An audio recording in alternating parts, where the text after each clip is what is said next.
My name is Mark R. LePage, and you are listening to Entre Architect Podcast, where each week I speak with inspiring, passionate people who share their knowledge and expertise, all to help you build a better business as a small firm entrepreneur architect. My guest today, Vance Morris. He is an entrepreneur whose career has taken him from working inside Disney to rebuilding his life and business after bankruptcy.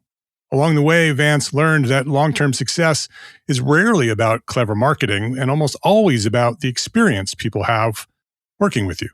Today, he helps business owners design intentional, human-centered client experiences that build trust, loyalty, and referrals.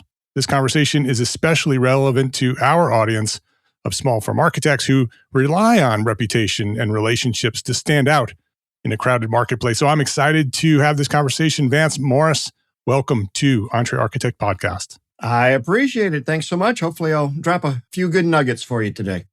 It sounds good. I'd love to have this conversation with you. Before we jump into building relationships and client experiences, I want to know more about you. I wanted to understand your origin story. When did you discover your passion for what you do today, and who or what inspired you to get started? Yeah, fantastic. You know, as I look back on it, it wasn't intentional, but I had a newspaper route growing up. And I think that's where I got my intuition and really how I was going to serve people. Because I realized early on that if I put the newspaper where people wanted me to put the newspaper, like between the door or under the mat, right, I got a tip. Yeah. So, you know, crazy how that works, right? Reinforcement, crazy thing. So really, at 14 years old, I've already been conditioned on how to provide great service just by delivering newspaper. Unfortunately, that job is gone now for youngsters. They have adults doing it, and it's a full-time career for them. And they whip it out of the car window. They don't even bring it to the door. You know, and then once a year, you get the little flyer and the baggie with it looking for the Christmas tip. So anyway, but looking back on it, you know, I spent a little over a decade with the Disney company after leaving college. What did you do at Disney? I was primarily in their resorts division. I was on their opening team of a couple of their resorts back in the 90s. In Florida? Yacht and Beach Club was on the opening team of that back in 90. Great year to open a resort. And first Gulf War was happening. So it was the first thing. Well, I mean, the U.S. hadn't been at war in God knows how long. And people didn't know what to expect. And I mean, Disney was almost as empty as it was during COVID. It was tough, but got through it. I was the manager for Pleasure Island. This was Disney's failed attempt at booze, debauchery, and scantily clad women. I was there. I've been there. It was fun while it lasted. Oh, yeah, it was. I mean, I understand why they did it. You know, it was a key demographic that they were missing, 18 to like 30-something, because those people, they're too old to go into the parks and they're too young to have kids of their own to bring in. So what do 18 to 30-somethings like to do? They like to drink. So let's give them a place to do that. And then what I really enjoyed and really kind of, I think my crowning achievement, because it's still there today, 30 some odd years later, I was on the design team for Chef Mickey's, which is a character dining restaurant. So really working with the entertainment company, the architect, you know, how do we design this restaurant not only for the show, but how do we design it for efficiency that is going to deliver the show? You know, where are the clog points? I mean, our mandate was we had to get the mouse through 400 seats in 43 minutes and make it feel like an experience. Is that path designed? Does the mouse know where it's going and how it's going and how quickly it has to move through? When we designed the dining room and, you know, where the buffet's going and the tables and chairs and everything, was a collaboration with the entertainment department on, okay, you know, here's the best way to get Mickey through.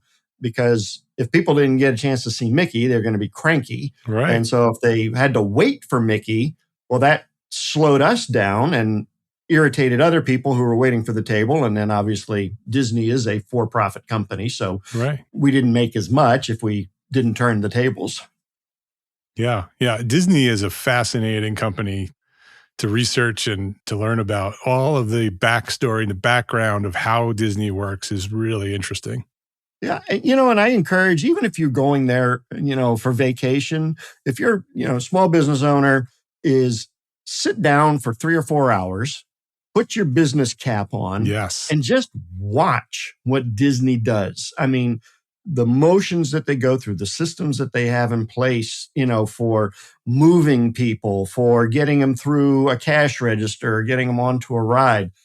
It's just beautifully choreographed. I mean, it's just, Right. they're moving, every day they're moving 500,000 people around. I mean, no small feat. Yeah, it's pretty interesting. The architects had their national conference in Orlando several years ago, probably about 10 years ago. And I went on the backstage tour of Disney World, Hmm. and they took you into what do they call the tunnels down The below? utilidor. The utilidor, right? And took us down there and all the backstage areas. And it was really, especially as an architect, it was super interesting. So if you're listening and you are going to Disney, definitely sign up for that. Very, very interesting. Yeah. I just want to touch on it quickly, Yeah. is that Disney is a storytelling company, and everything at the park, at either Epcot or Magic Kingdom, wherever, every little thing has a story to it. I mean, this is a fanatical attention to detail.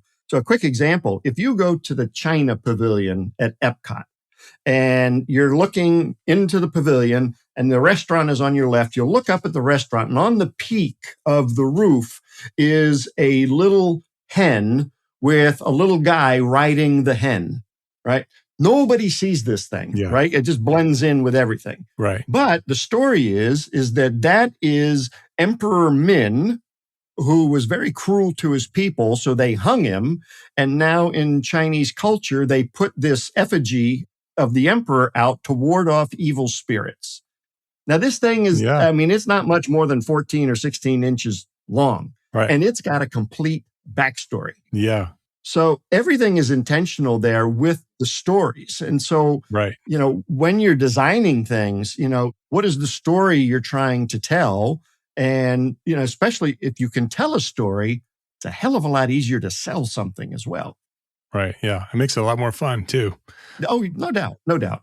What did you do after Disney? Yes, there is life after Disney. I'm living proof of it, and curl up into a ball. I had a couple more corporate jobs. I was director of catering for the Smithsonian Museum System in DC, Kennedy Center, or I think it's still called the Kennedy Center. I think they put somebody else's name up there with it. So some pretty high profile food and beverage jobs. Along the way, I realized I make a lousy employee. I just don't like to be told what to do, which also probably explains my 2 ex-wives. That just didn't go well. So I got fired. I remember the day. So this was the entrepreneur blood in me. We had Ronald Reagan's funeral procession was going down Constitution Avenue. Mhm. And they had to clear the street of all of the Korean mafia t-shirt sales and hot dog vendors and everything. Because one, it's not dignified. Two, they didn't want bombs or anything. So whole street's cleared. Well, there's no food or beverage service now. So I thought, well, what the heck? Let's, go out there and sell some jelly beans and some water. Jelly beans, that's Ron's thing. He's, Right. Yeah. Jelly bellies. Yeah, he loved it.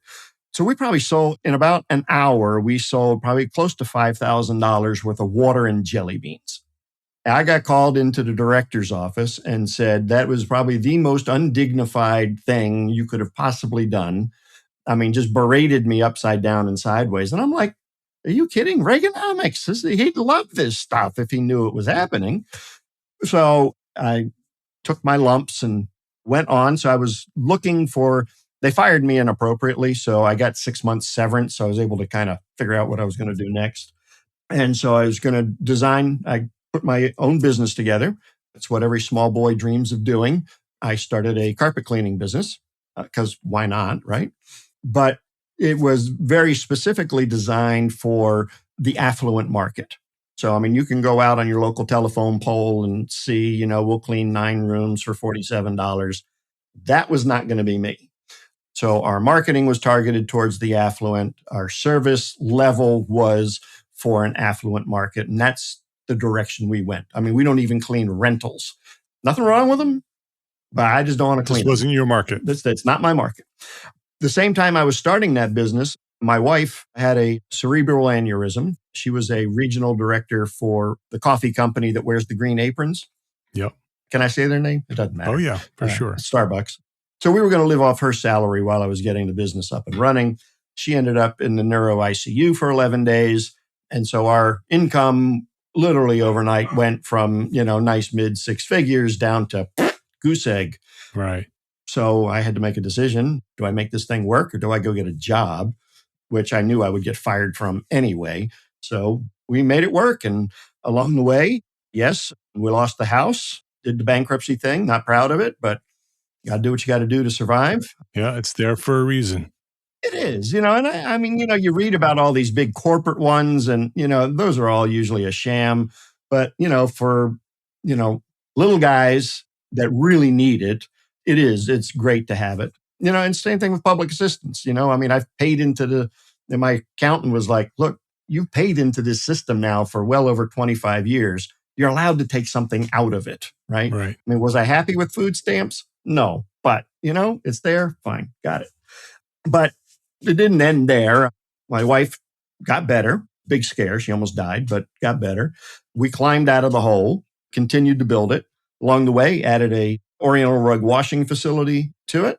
We, about 7 years ago, added a mold remediation company to it. And along the way, I took all of my Disney knowledge on processes and systems, and I put those into place. So we have marketing systems, operations systems, accounting systems, all that. And I was able to hire a general manager about 7 years ago. And when I hired him and I put him in place, I said, just manage the systems. Don't screw with anything. Right. Just manage the systems and you're going to be fine. And so today I spend 90 minutes a week on those businesses. 1 hour of it is meeting with the general manager every Friday.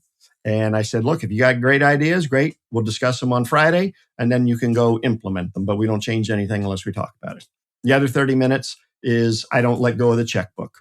I keep my finger on all the credit cards, all the bank accounts. Nothing gets by me.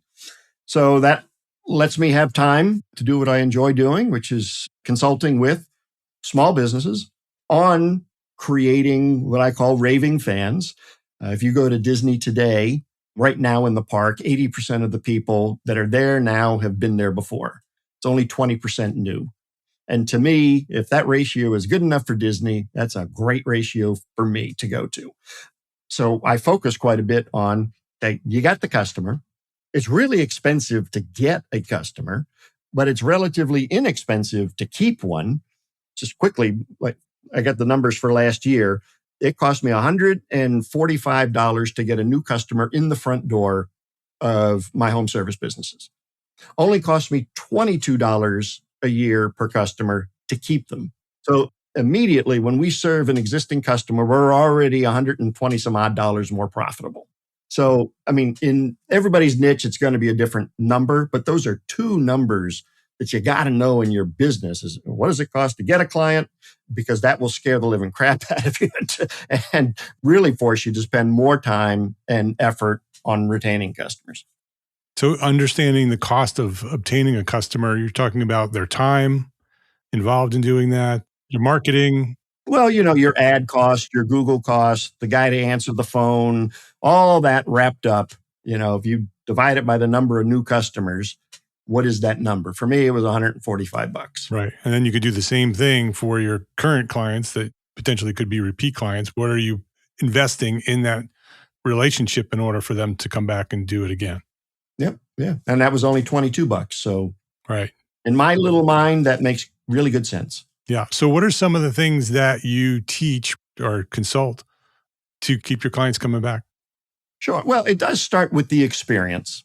So, because if you don't deliver a great experience, well, you really don't have a prayer of keeping people or keeping customers. So it really does start there. So we look at the entire customer journey, and it's not sexy, it's not exciting, but it's an exercise you have to go through. And it is, you plot out the entire customer journey, each place where your company interacts with the customer. You put it on a spot, make it a box, whatever you want to do.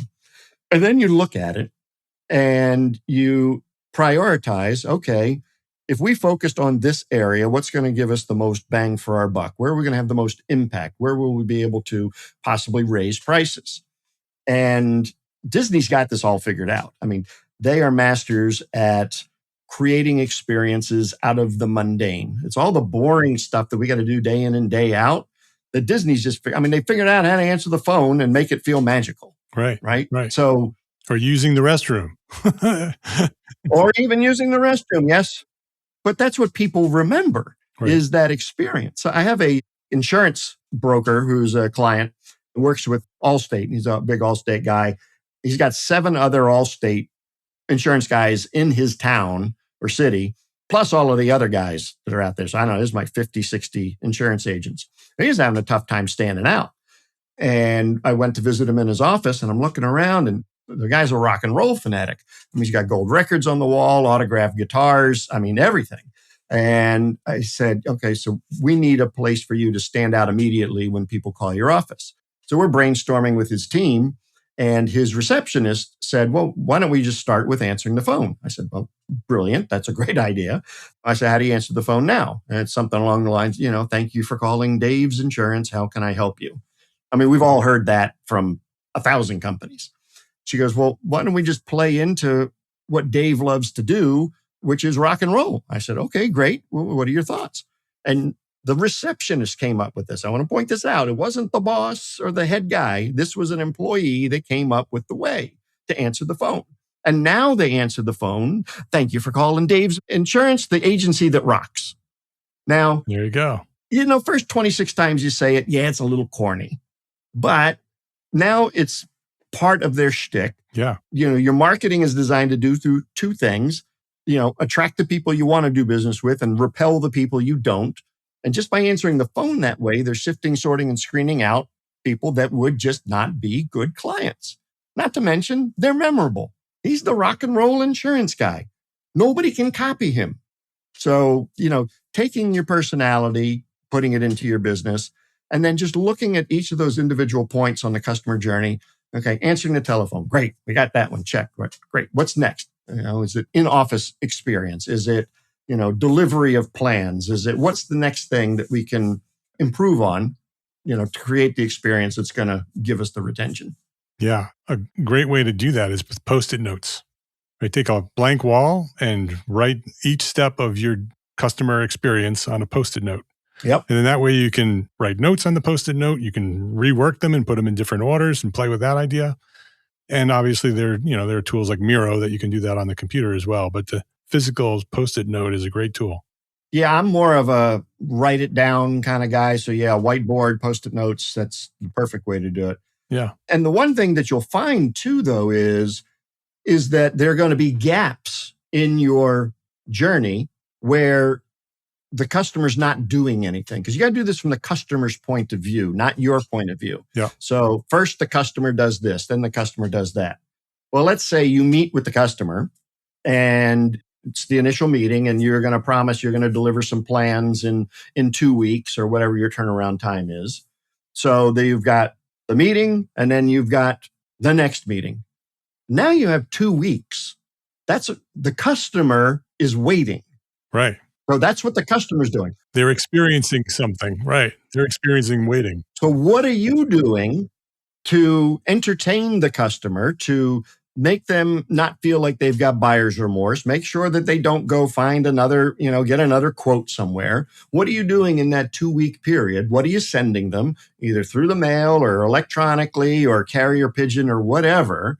What are you doing to remind them that you exist? Because it's not the customer's job to remember us. It's our job to remind customers, yes, we're here. We're here for you. And Disney has a term for this, because if you go to Disney, you wait a lot, right? You wait for food, you wait for the bus, everything. Right, lots of lines. Well, Disney coined the term line-ertainment, where they entertain you in line. And actually waiting in line is part of the attraction. If you go to a haunted mansion, you're walking through the graveyard and, there's little things to play with and you read the tombstones and all that. You're not actually on the ride yet, but you are being entertained. So we need to bring that into our world of, okay, how do we entertain in between the things that we're delivering? Can you send them a FedEx of your book? If they're under construction, I've got one kitchen and bath guy. He's got a step for everything. So, he's got a little one of those nutmeg grater kind of thing. And he'll send that along with, a package of herbs and things like that and say, we're here just to make your kitchen a little bit greater. Ha ha, dad joke kind of stuff. But people talk about it. Right. Oh my God, you'll never guess what my kitchen and bath guy gave. My kitchen's a disaster. And he was kind enough to send this while we were, under construction. Let's take a quick break to say thank you to our sponsors for their support of this episode. This episode of Entre Architect Podcast is supported by WeCollabify, one of our trusted allied partners. As this community has grown over the years, one thing has become very clear to me. The partners we choose matter. Allied partners are not sponsors. They're not advertisers. They are organizations that we've taken the time to get to know, to work alongside, and to trust. They understand the real pressures of practice and the responsibility that comes with leading a small firm. WeCollabify earned that trust by helping small firm owners address a challenge that sits at the center of long-term firm health, building capacity in a way that supports people, not just projects. Their insourcing model brings skilled design, BIM, and technical professionals directly into your team. They work in your time zone, inside your systems, and part of your day-to-day workflow. That integration allows firms to add capacity when it's needed, scale with intention, and grow without sacrificing culture, leadership focus, or quality of life. If you're thinking beyond short-term fixes and focused on building a firm that lasts, I encourage you, go learn why WeCollabify is one of our trusted allied partners. Visit wecollabify.com/entrearchitect to learn more. That's wecollabify.com/entrearchitect. Gain lessons learned and credits earned with Arcademy, ARCAT's continuing education program. Listen to popular episodes of the Detailed podcast and earn AIA-approved HSW credits. Yes, you heard that right, HSW credits for episodes of Detailed podcast. Listen to an episode, check out the learning objectives, and use what you've learned while listening to take the course. The program is free, it's simple, and can be found at arcat.com under the Resources tab. Or just go to arcat.com/arcademy. That's arcat.com/arcatemy. That's arcat.com/arcademy. Please visit our sponsors today and thank them. Thank them for supporting you, the Entre Architect community. Are there any other ideas that architects can do in order to fill in those gaps? Yeah, well, I think a lot of it is also in the delivery. I work with a lot of high-end folks, they have large ticket sales, $30,000, $40,000, $50,000 or higher. And I would ask them, how do you deliver your proposal or your plans or whatever it is you're delivering? And 9 times out of 10, they say email. And I'm like, okay, they're getting ready to hand you $50,000 and you're doing it by email. Do you think you could spare $9 and send them a FedEx? How do you deliver the plans? Or better yet, do you go to the home or the business and deliver the plans there with, some kind of show? I mean, show is important. I mean, that's where the price elasticity comes in is, the experience that you're providing. And if you've come in with, projectors and food and things like that and make a show out of presenting your plans, you've got a much better chance of closing them than, if you just sent them an email, which I just think is good. So always look at, the value of the customer really determines how much you can spend to market to them and attain them. I mean, a couple of my programs, it's a 6-figure program. I don't mind spending $5,000 to get a new client because the payoff is going to be 6 figures. People are, oh my God, you spent $5,000 to get a client. I say, yeah, well, the payoff is, or the ROI is good. Right. Why wouldn't I do that? Some people just get it trapped in their mind that they think like, oh, I can only spend $50. Like, well, then you're going to get a $50 kind of client. You're not going to get a Right. $100,000 kind of client. Yeah. Another point in the architectural project process that architects really need to focus on is construction, because we have a lot of impact and a lot of influence on our clients from that initial contract all the way through construction documents, right? So we finish the construction drawings and we hand them off to the contractor, and the contractor starts building. And the contractor now has the primary experience, right? They're building this thing. And your client is walking through this building that that contractor is building that you designed, right? Everything that's happening is because you designed it. And very often architects will not intentionally be involved in that process. And so that's a really important step to be part of that process. For one, don't ever not be part of the process and get paid for it. And two, that's an opportunity to do things like what Vance is talking about. Come up with ideas to make sure that the client is having a great experience through that process. Develop some project management tools, some touch points, some opportunities for you to walk them through the framing, right? And then have the drawings next to you so they can see the drawings that you created is becoming this built work, their dream house. And then the other piece is after the project is over. Make sure that when the project is complete, you have a final meeting with them and make sure you get credit for this amazing piece of architecture that you designed, and great opportunities to have a final experience when the project is over. And Disney does this, and I steal a lot of stuff. I mean, it's not stealing, but borrowing the ideas. They have what's called the Kiss Goodnight, which is like the big final hoo-ha that you're going to remember. So Right. for Disney, it's fireworks, right? I mean, if you spend the day at Disney and, you got two screaming kids, you're sunburned, you're malnourished, you're dehydrated, and then 9 o'clock, the fireworks start going off and your little 5-year-old hugs you and say, Daddy, this was the best day ever.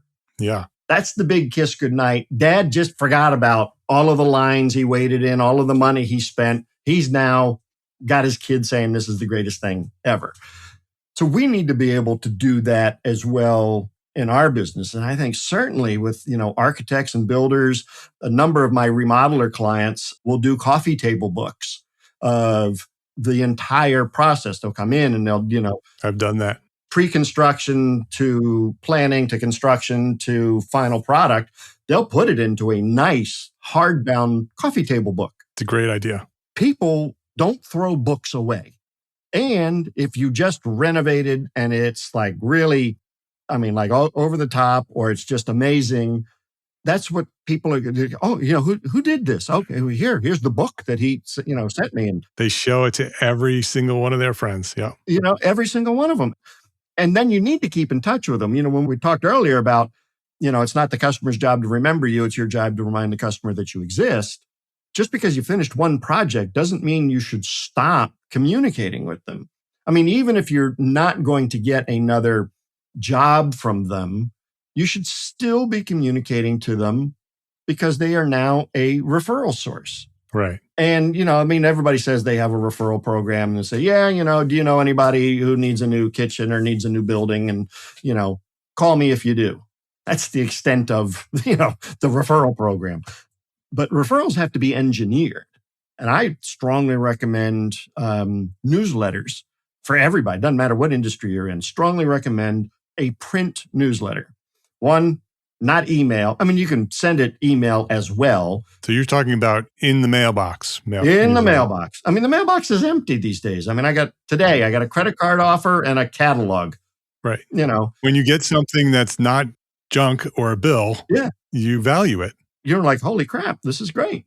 So you seed your newsletter. It's designed to entertain. It's not a salesy tool, but it is designed to generate referrals. Hey, remember, that new carpet smell feeling that you got if you run into somebody, and you've got to stay top of mind. They're going to forget you after 2-3 months. They're going to be like, who?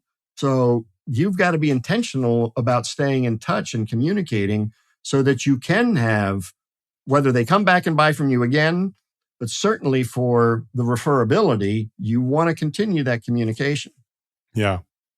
Do you find that business owners make mistakes when they're trying to build an experience there anything that we should be aware of that we should not do? Well, don't be incongruent with who you are and what you deliver. I was at a hotel. I was hosting my mastermind meeting there, and it was a fairly high-end hotel near Annapolis, where I live. And one of the guys came down. I usually have it on my desk. I don't have it here right now, but came down with a cup, plastic cup from his room. So this is a $500 a night room. They had a plastic cup in there. Holiday Inn gives you real glass, for crying out loud. Right. But the plastic cup, on the plastic cup, they had the nerve to say luxury division.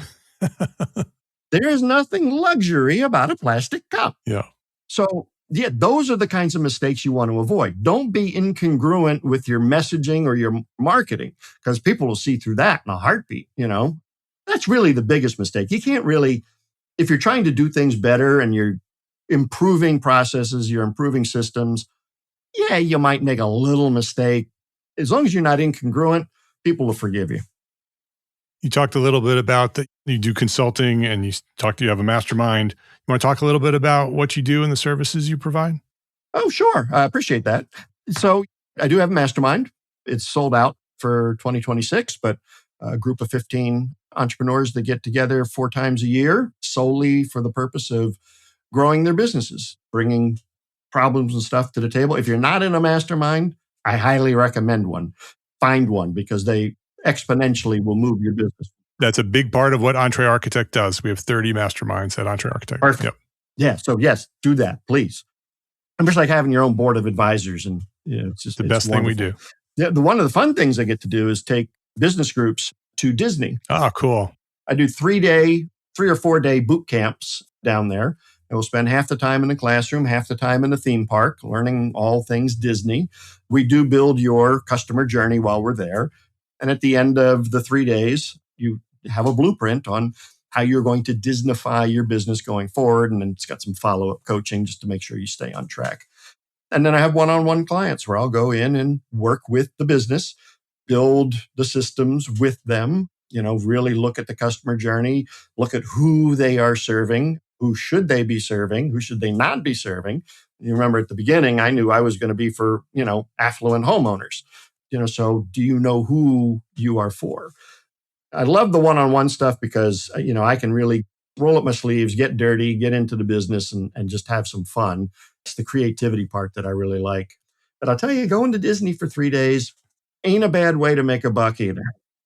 And that's applying the ideas that we talked about in the beginning and how exciting it is to go to Disney as a business owner and look at what they're doing from a process and systems point of view. It's fascinating. Vance's website is deliverservicenow.com. If you want to go learn more about what he does and inquire and some of these things that he does, you can go there, deliverservicenow.com. Final question for you, Vance. You're a business owner. You work with lots of business owners. What's one thing that a small firm architect can do today to build a better business for tomorrow? It is my standard answer, and this is what I deliver to all of my clients and my coaching members. Implement. You won't profit unless you implement. You're not going to move the needle. I hopefully heard a few good ideas today. Maybe you heard it on another podcast or you read something. You say, oh, that's a good idea. Right. Well, until you implement it, it's just an idea. It's just a wish. So take something you learned today, one thing, implement it, and move the needle. That's the only way it's going to happen. That's the only way you're going to, be able to expand the business is consistent implementation of ideas. His name is Vance Morris. DeliverServiceNow.com is the website. Before we hit the big red button and started recording, you talked about a free download that you have. You want to talk a little bit about that? Oh, yeah, I appreciate that. So for those of you that, I know you're architects, so you are creative, but if you're kind of figuring out how do I wow people, I've got a real quick document for you. It's called 52 Ways to Wow Your Client Without Breaking the Bank. So it's 52 low or no cost ways, one wow a week for you that will really kind of get your juices flowing, and plenty of ideas in there that you can start implementing. Most of them they don't cost you a thing to do. Some of them might just be go buy a box of thank you cards and start doing handwritten thank you notes. But you can find that at wow52ways.com. All right. So wow52ways.com, wow52ways.com. Vance, this is a very interesting conversation. I really enjoyed having the time with you. I appreciate you for coming by and sharing your knowledge at Entre Architect Podcast. Well, I appreciate you having me on. Thanks so much. If you enjoyed this episode of Entre Architect Podcast, please share a link with a friend, because that's how we've continued to grow and serve thousands more small firm architects just like you. Thank you to our sponsors for this episode. Links to the sponsors and all the resources we discussed today, they are all available in the show notes for this episode at entrearchitect.com/podcast. Entre Architect is a proud member of the Gable Media Network. It's the multimedia network moving the architecture, engineering, and construction industries forward through the power of storytelling. You can earn AIA continuing education credits by listening to select episodes of this podcast and many others at gablemedia.com/members. And if you are a small firm architect, listen up. Join us today at Entre Architect Network. It's the worldwide community for entrepreneur architects. We've been around since 2012, and our basic level is now free to join. Yes, you can join Entre Architect Network for free. And that gives you access to valuable business resources and our global community of architects. And you can upgrade anytime for live coaching, AIA-approved training, and mastermind support. So visit entrearchitect.com to learn more and to get started. My name is Mark R. LePage. Thank you for listening to the Entre Architect Podcast. Love, learn, share.